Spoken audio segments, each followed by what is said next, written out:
the author expressed a view that modern readers invariably cannot accept.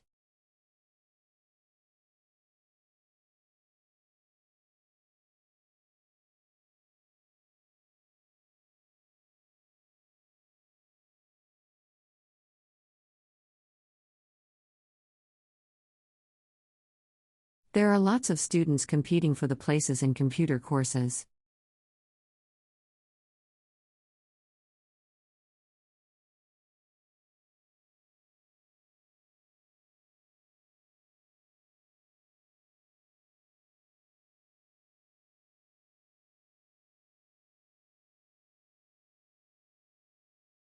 Today, we will be discussing the role of the government in preventing injustice.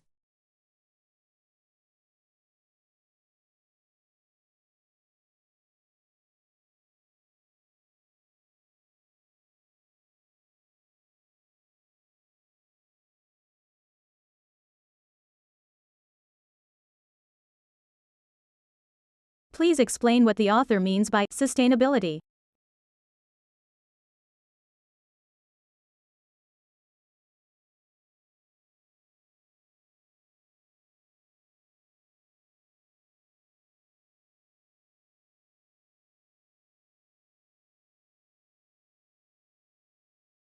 Essays with few or no citations will raise the concern of the lecturers.